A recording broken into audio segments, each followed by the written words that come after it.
Hello. I mean, I'm trying to learn how to talk to a camera and, be, trying to remember all these things that have happened to me and to compare, I guess, New Zealand and Australia for working holiday. And I guess if it helps people on YouTube, or maybe not. Well, I mean, I spent about 2 years in New Zealand for kind of like a working holiday. I mean, I had like a free extension of like 6 months back in 2023, and then extended another 3 more months, which is like 1 year and 9 months, and then I applied for like a tourist visa because I really wanted to snowboard in New Zealand. Yeah, and now I'm 6 months in Australia, and so far I've only done like one job it's in Victoria and store. My first month in Australia I wasn't working. I was just lazing around in the city. I burned a lot of money because of the rent and the food. Actually, especially the rent. Even staying in like a 10 room hostel would just cost you like what almost 200 to 250, about 200 per week, and staying for like what about a month. Yeah, that's like 800 gone. And the food as well, and might be a little bit of transport if you do travel out. But I would say, yeah, the food as well. And if you do drink alcohol, I mean, that's also another cost. Well, thankfully I don't really drink much, and that's they kind of save money on that. But first, I mean, comparing like New Zealand and Australia, the wages, I guess, I mean, there is a lot of Kiwis, coming to Australia to work to get better pay, I guess.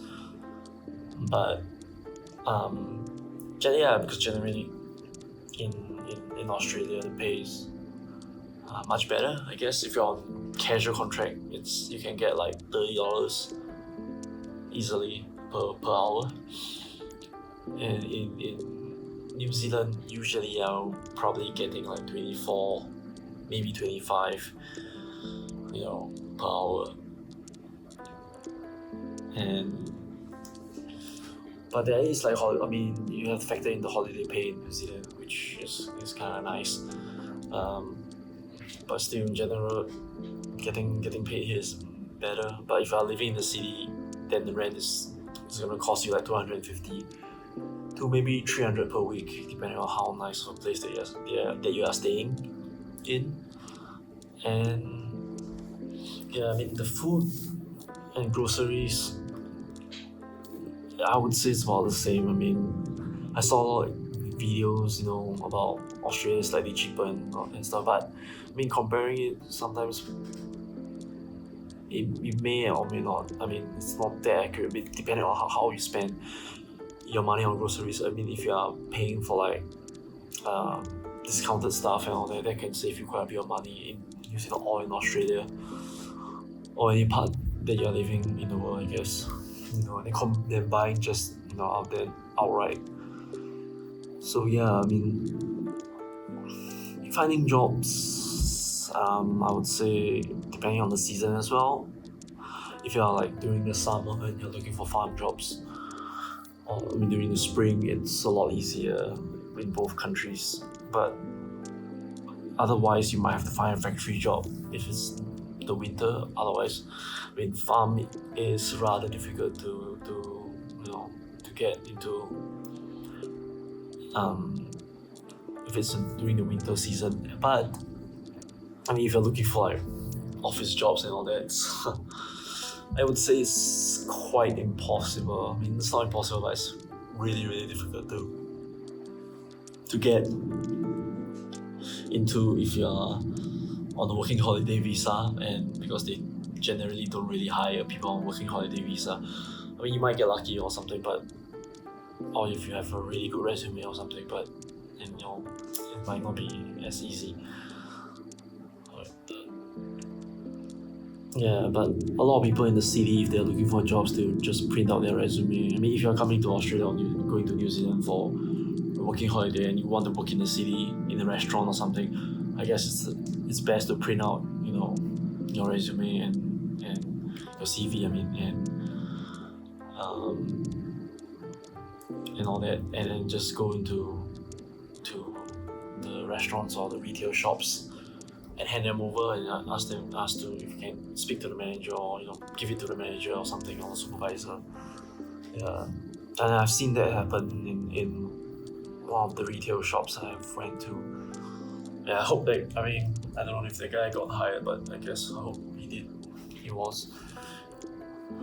Well, if you want to compare the scenery, New Zealand still has my heart on that, and yeah, I miss the mountains and the lakes in New Zealand, especially in South Island. North Island, there's Lake Taupo and the areas, like Tongariro, it's really, really beautiful. But yeah, South Island, it's amazing. Australia does have its own beauty, and Short for Fossils is really, really nice. We went to the Pink Lake, but at the time when I went, the lake has dried up, so it might not be as beautiful as as some people seen it with the water. I guess. Yeah, I guess maybe I need to see like some other parts of Australia. I'm pretty sure there are nicer places as well. I guess the beaches here in Australia is in general nicer. But comparing it, Auckland, there's like really beautiful beaches in around Auckland as well. Yeah, so depends on what kind of scenery you're into. And yeah, I guess we gotta talk about like things to look out for, and I've talked to HR. Just about 3 months working in this lamp factory, regarding like a manager, and yeah, it doesn't feel nice that I have to do that. And thinking about that, makes me really. It's really unfair, and well, I it's not that I didn't do that in New Zealand. In the strawberry farm, I was kind of like, I guess, picked on by the supervisor as well a little bit, and yeah, even working in the horticulture, there's one, I guess, supervisor wasn't the nicest, and I had to talk to like the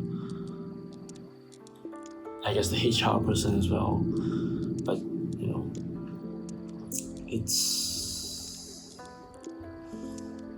I guess it's also learning about how to take care of yourself. If you're getting kind of bullied, or these managers are just being bullies, so think that they can get away picking on you. It's tough, I would say, but don't let that put you off from doing a working holiday. But yeah, I've heard stories about like some farm or something that they don't pay their workers and all that, but usually if they get in trouble really quick. Thankfully, I guess the government cracks down on them.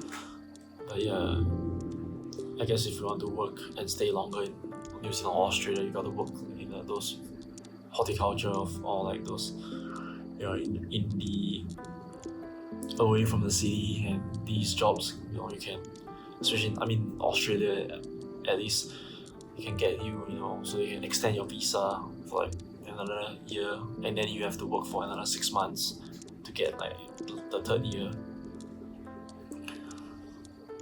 Well, I mean, if you ask me which one do I prefer, so far I guess New Zealand is more of the adventure in a way, at least from my experience.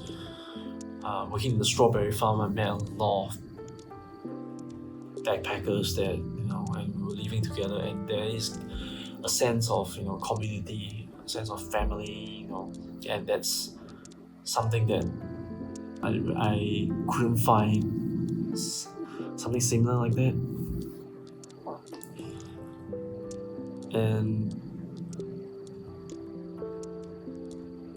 when I look into, after you leaving that strawberry farm, I couldn't find any place that's similar to this.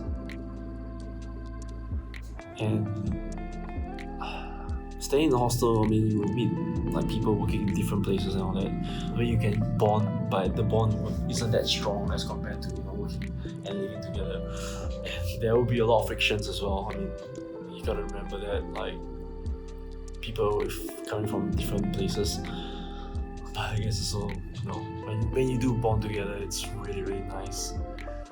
And I mean, Australia has the better pay, and in a way, I feel like a lot of the backpackers here are just here to make the money, and some of them are just making the money and they will just go back to their country. While in New Zealand, a lot of people are they are of course making money and making it, bringing it back to their country, but they will still want to like travel and enjoy New Zealand and the adventures as compared to Australia so far, the people that I've talked to. So yeah, it's